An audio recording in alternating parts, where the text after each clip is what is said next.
The Ickabog by J.K. Rowling. Chapter 2. The Ickabog. The legend of the Ickabog had been passed down by generations of marshlanders and spread by word of mouth all the way to Shoeville. Nowadays, everybody knew the story. Naturally, as with all legends, it changed a little depending on who was telling it.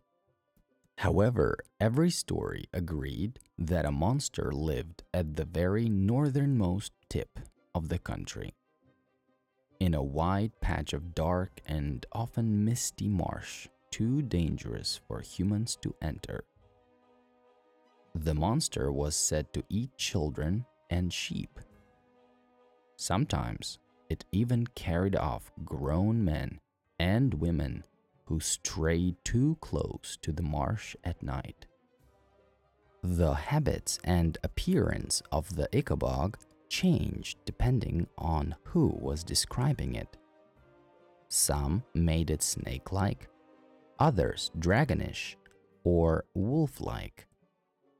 Some said it roared, others that it hissed, and still others said that it drifted as silently as the mists that descended on the marsh without warning. The Ickabog, they said, had extraordinary powers. It could imitate the human voice to lure travelers into its clutches. If you tried to kill it, it would mend magically or else split into two Ickabogs. It could fly, spurt fire, shoot poison. The Ickabog's powers were as great as the imagination of the teller. Mind you, don't leave the garden while I'm working, parents all over the kingdom would tell their children, or the Ickabog will catch you and eat you all up. And throughout the land, boys and girls played at fighting the Ickabog, tried to frighten each other with the tale of the Ickabog, and even if the story became too convincing, had nightmares about the Ickabog. Bert Beamish was one such little boy. When a family called the Dovetails came over for dinner one night, Mr. Dovetail entertained everybody with what he claimed was the latest news of the Ickabog.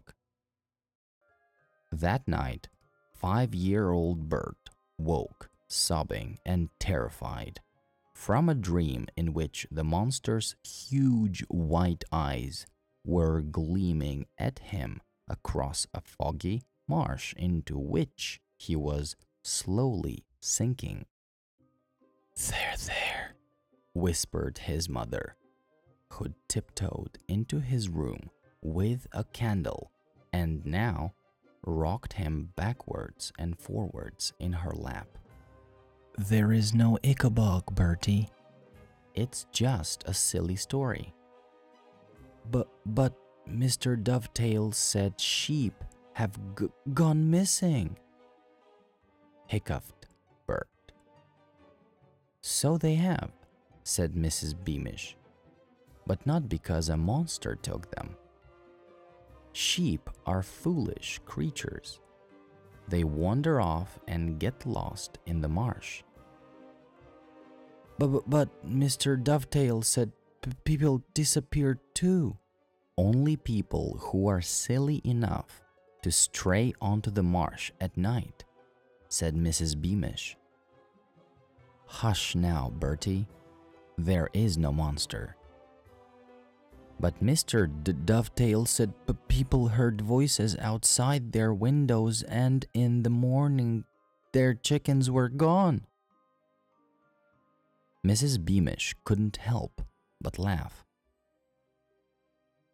The voices they heard are ordinary thieves, Bertie, up in the marshlands. They pilfer from each other all the time. It's easier to blame the Ickabog than to admit their neighbors are stealing from them. Stealing? Gasped Bert, sitting up in his mother's lap and gazing at her with solemn eyes. Stealing's very naughty, isn't it, Mummy? It's very naughty indeed, said Mrs. Beamish, lifting up Bert, placing him tenderly back into his warm bed and tucking him in. But luckily, we don't live near those lawless marshlanders. She picked up her candle and tiptoed back towards the bedroom door. Night, night, she whispered from the doorway. She'd normally have added, don't let the Ickabog bite, which was what parents across cornucopia said to their children at bedtime. But instead, she said, sleep tight. Bert fell asleep again and saw no more monsters in his dreams.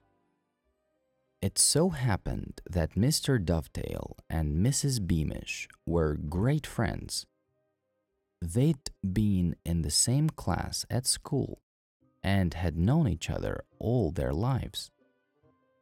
When Mr. Dovetail heard that he had given Bert nightmares, he felt guilty. As he was the best carpenter in all of Shoeville, he decided to carve the little boy an Ickabog.